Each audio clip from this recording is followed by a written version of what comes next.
Alright everyone, it's time for Occult Literature, video number 233, Divine Inspiration, initially listed by J.W. Williams The Seer. I've just made it J.W. Williams.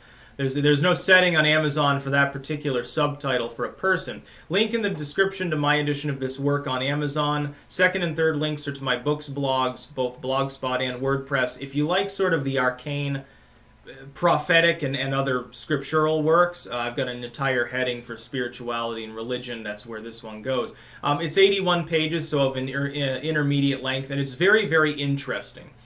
This particular document, I believe either the author was semi-literate and not fully with it English-wise, or hired someone who was like an amateur to print the document up.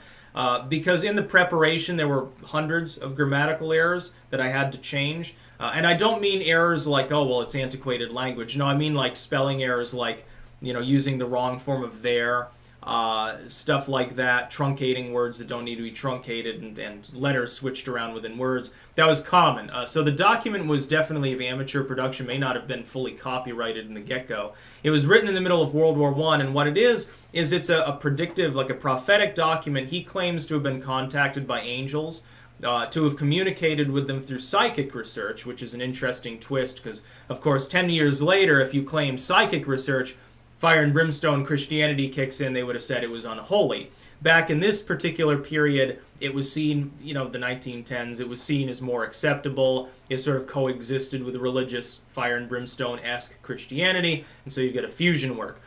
He claims specifically one thing in particular. Well, first, that the world was ending, which makes sense. The Great War is going on, people are getting gassed in the trenches. It must have seemed a little bit apocalyptic for anyone who was aware of what was going on anyway. But then he claims that the revelation, the truth behind that is that the world ends, and what happens is a divine sort of female leadership takes hold. That is, that the idea that this woman, I think, clothed with the sun is the revelation sort of aside into this. The woman who's with child, who escapes the dragon, if I remember correctly, is an actual person, will lead, sort of in a semi-messianic way, will lead the world into a new era, sort of like the Age of Aquarius mentality at the time, and will enlighten the world, that it'll be led by females, that it will be thus led by the meek, which is how they would cast it off behaviorally and socially at the time. I don't know, did women's suffrage even kick in 1916, or was that later? I could have sworn it was after 1916 that women even got the vote in the United States. But anyway, essentially he was talking about, the first section is about his life of hardship, struggling, wandering around, basically making a living, making corrections to biblical translations for small amounts of money, mailing it in. He's like, oh, I got $5 for remarking upon the misuse of some Greek term, I think, from the New Testament. And that's how he made his money. And then he started getting contacted by angels. By the way, he was totally sober at the time when this happened, I'm sure.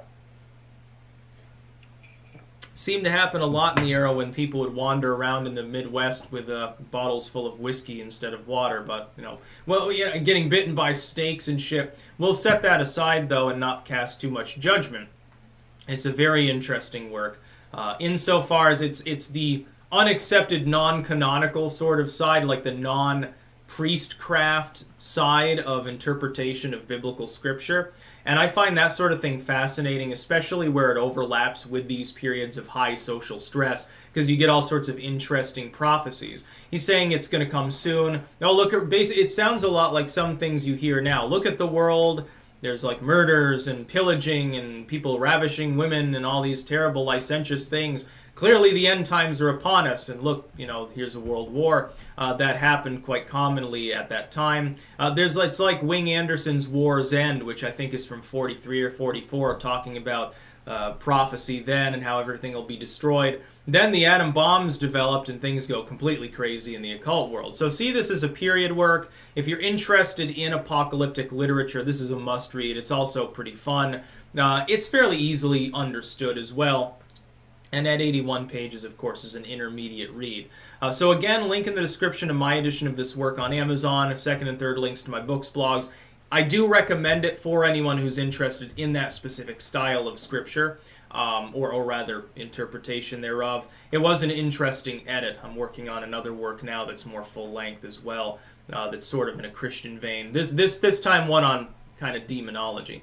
That's about all. Peace out.